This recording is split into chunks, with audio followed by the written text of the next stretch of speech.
Hey, Detroit, it's your girl Tina with Spectacle Society, and I am here with Lex Zavala of the Detroit Hispanic Development Corporation, and I am so excited to tell you guys a little bit more about what they do so you can hear about all the fantastic things happening in our community.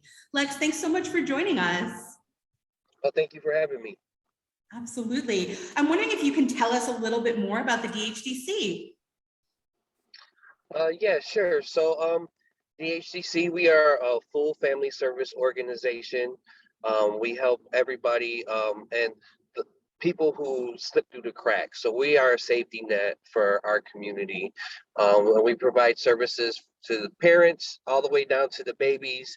We don't exclude anybody. We take people as they come to us, no matter what their situation, who they are, and provide whatever services. Even if we don't have those services, we will help walk them through to make sure that they get the help that they need, whatever that help may be. If it's immigration needs, if it's needs with family court or mattresses for their kids, whatever it is, the HDC is here to help our community in mainly Southwest Detroit. Oh, I love that. That's fantastic. And will you do just a quick review of how it got started? Oh yeah, so our organization started in 1997 by our founder and executive director, Angela Reyes, who founded the organization in her living room. She was a single mom of four, and she started the organization. She always worked with kids. And at that time, we had a lot of gang violence in Southwest Detroit. And there was shootings and death like every day.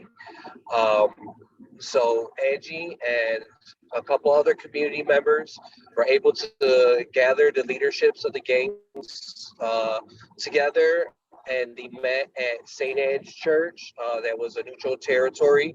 And they met with the chief of police, the mayor, and the leaders of the gangs. These came together and called a truce in exchange for jobs at the Hispanic Manufacturing Center. And this took place right before Halloween during Devil's Night.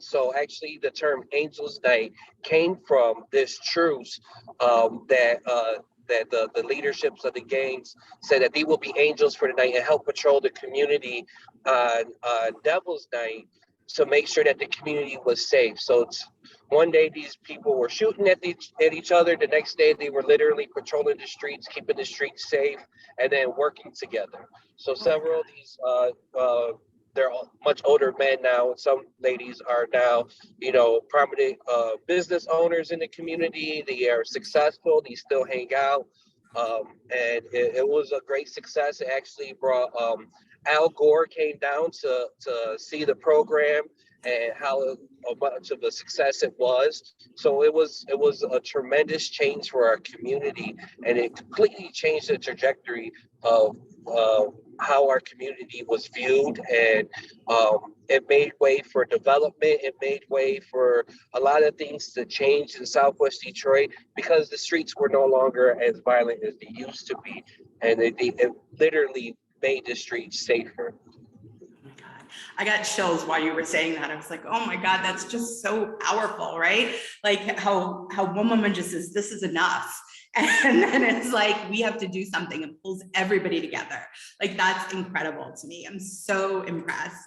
So can you tell me a little bit about how the DHDC impacts the lives of Detroiters? I know specifically you're really focused in Southwest Detroit, but how it's impacting everybody? We help support our residents, like I said earlier, in any way possible. Our goal is to kind of work ourselves out of a job, right? To make sure that there is no longer a need for DHDC. So we don't help people, we empower people to help themselves. And giving them those skill sets that they need, the soft skill sets are the hard skill sets that they need to be successful and financially free, and to be contributing members of society, to have a healthy relationships, to be healthy parents, healthy fathers, healthy husbands and wives. So that way we're breaking the cycles of dysfunction of drug addiction, of violence in our community that's plagued inner city and Black and brown communities for generations. So our job is to work ourselves out of our job and to provide our people with the skill sets to empower themselves and their families. So that way they're, again, financially free and healthy and happy. That's amazing. I love that. So can I ask you, this past almost 2 years now has been really challenging for everybody with COVID and the pandemic. And how has that affected things for you guys at the DHDC? Well, it definitely made us more innovative. Going through COVID, definitely we had a rethink how we delivered programs. We went to a virtual model and now through a hybrid model where we're working with people virtually, in person, and some still on camera or running things from our organization. And really, we were able to, through COVID, we raised a little more than $1 million to be able to give to our families who did not qualify for any stimulus. So those were direct payments of up to $5,000 per family to help with bills, food. We had people who were being illegally evicted out of their homes to help them get into new homes or buy furniture.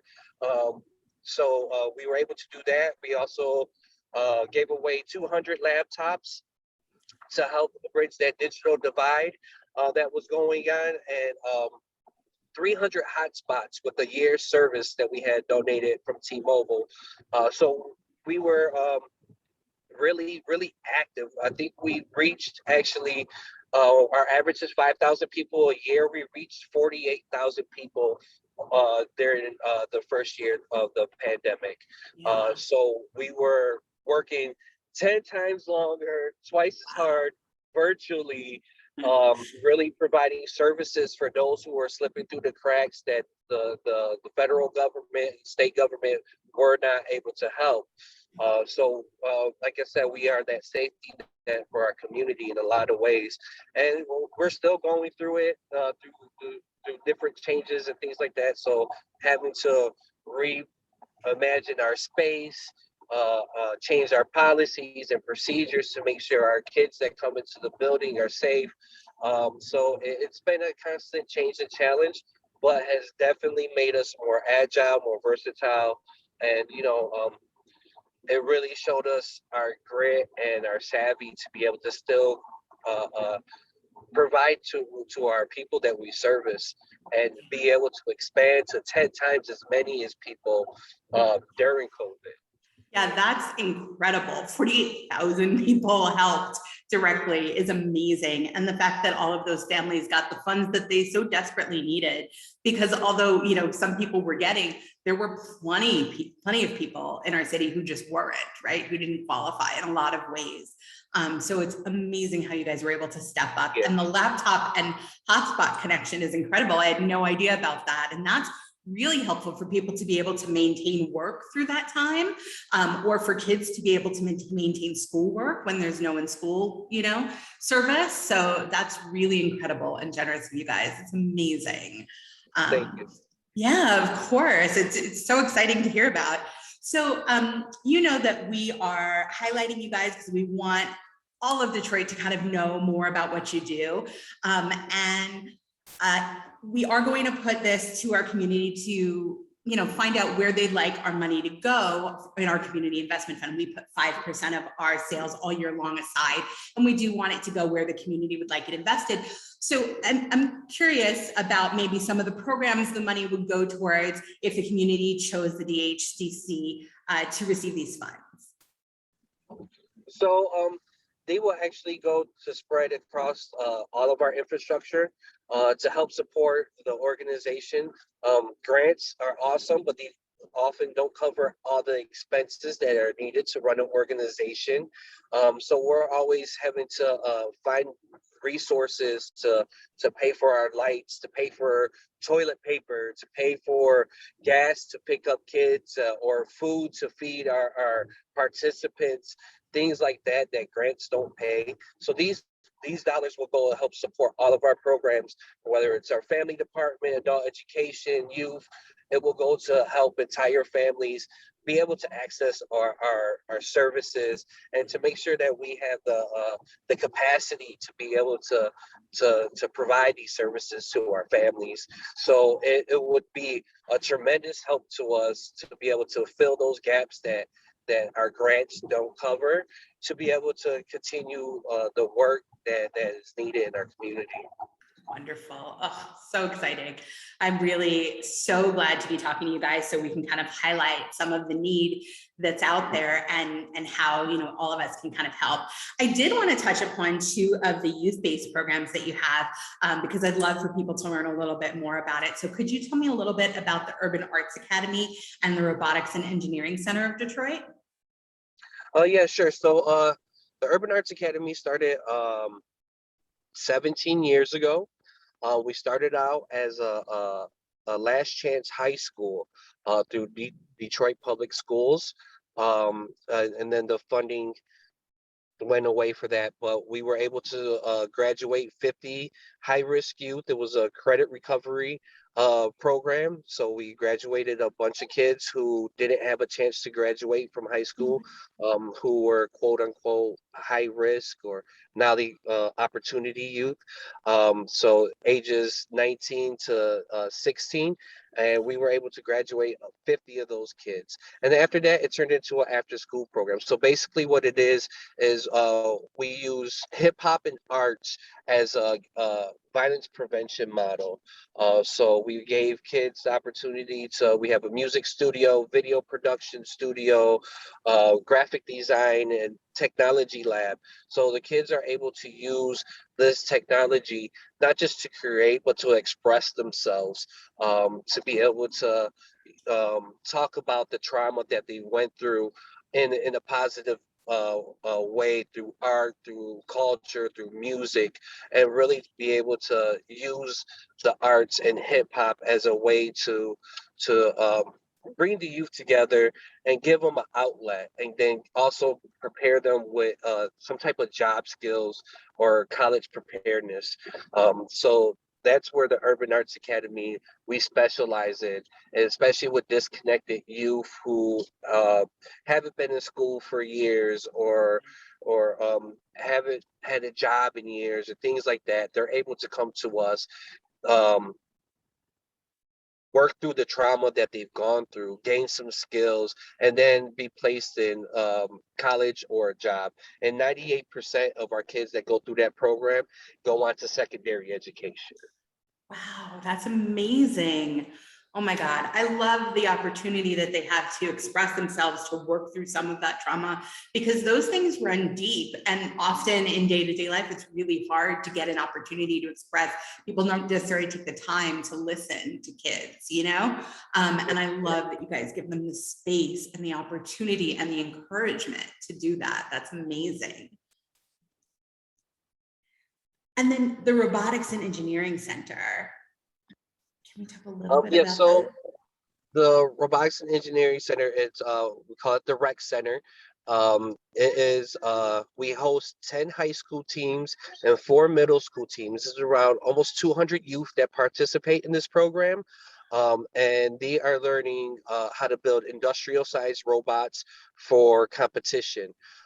So we have about 75 to 80 mentors, professional engineers, IT professionals, computer programmers that come in, and we pair them with the different teams, and they help the kids build these robots. And really each team is like its own business. So there's a marketing portion, there's a community organizing portion to it, and community involvement portion. So they're not just graded on or scored on the robot, but they're also scored on how they interact with the different teams, how they interact with their community, and the different things that they do.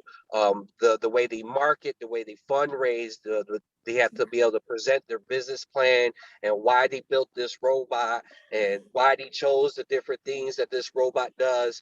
And really, it's been such a success that we have companies like Ford and GM and Aishin and all these big robotic companies, Fanic, who are competing over our kids after they graduate, and giving them internships, giving them jobs, and really taking kids who never thought about engineering as a job before, or building robots even, an opportunity to get these 21st century jobs. And it's been a great success and a model, because we're not just building robots with the kids, we're also integrating life skills and trauma informed healing and all these other things that go with the program. So kids are getting the soft skills and the hard skills that are needed for these 21st century jobs. And they're competing with kids who are in Bloomfield Hills or all these rich schools, and they're competing on their level. So a lot of our schools don't have the capacity to build on this level or have the resources like some of these schools out in the suburbs do. So our kids who are coming from the inner city are touching first class equipment and getting mentorship from some of the top engineer professionals in our field that are in the city, and are succeeding and going on and doing amazing things. Oh my God, this makes me so happy. I can't even tell you. There's so many great things that they're learning from this experience, right? And I have to tell you, I'm 44. I just learned how to write a business plan like 3 years ago, So this is a skill that like lots of people don't acquire until there's a need for it. And that's pretty amazing. And not just that, like community involvement and fundraising, these are all skills that will serve them all well going forward. And just the camaraderie of it, working with a team, and the self-confidence that I think, kids must get from an experience like this, right? Like, Yeah. wow, look at what I was able to help do. We get kids who come in who are extremely shy or sheltered, or won't say one word when they first come into the program, and by the time they're done, they're doing public speaking, they're talking. You can see their confidence just come in, and them just grow so much when they come through these programs. It's amazing. The work that our staff does with the youth is just phenomenal. That's remarkable. I absolutely love it. When I started reading about it and doing the research on you guys, I was like, this is just so beautiful. Like the way that all of this comes together, the way, mentors come together, with the way the students come together. It's just an amazing opportunity for Detroit youth. Well, I am so excited about what you guys do, just learning and researching about you guys.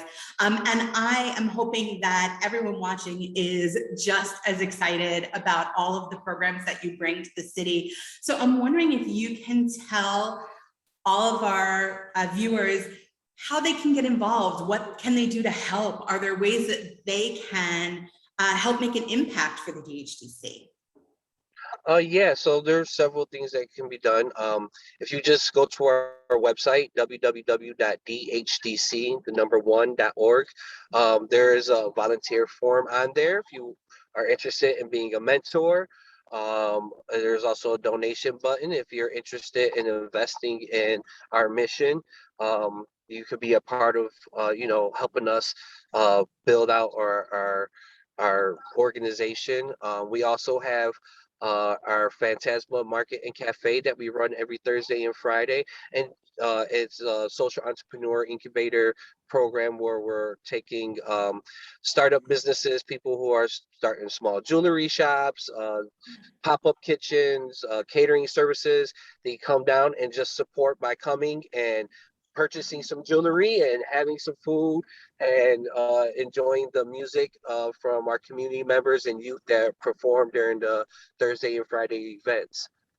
That's amazing. Where can people find those events? Is that at the center itself? So that is at the HDC Center ourselves. We just built out a brand new patio space and indoor space for the cafe. So it's within the HDC at 1211 Trumbull in Corktown. So it's an awesome community. It's an awesome place to come and visit and have some fun and come and eat. We've had all types of different food from Native Americans to South African and Ethiopian. Tonight we have Mexican. There's all types of different things to do there. Native American art to buy, or local artists sell their art there as well. Candles and jewelry and dog collars that are made from graduates from our youth who are starting their own businesses. So that's a easy way to get involved. Come see what we're doing and to give back, and then have fun at the same time. Yeah, I Fill your belly. love that. Oh my God, everybody, you have to go visit. That's amazing. There's so many ways that you can help contribute to what the Detroit Hispanic Development Corporation is doing. And we are so excited to be able to highlight this and get this out to as many people as possible. So Lex, thank you so much for taking a moment to talk to us and give everybody the idea of really what you guys do and how they can help. And we really just appreciate and thank you for all that you do for the community. Thank you, and thank you guys for the opportunity. Absolutely. All right, Detroit, keep your eyes posted on our profile, because we will give you little bits of information about the DHDC throughout the month. And then in October, you guys will go ahead and vote on where this community investment fund will go. Thanks so much, and we'll see you next time.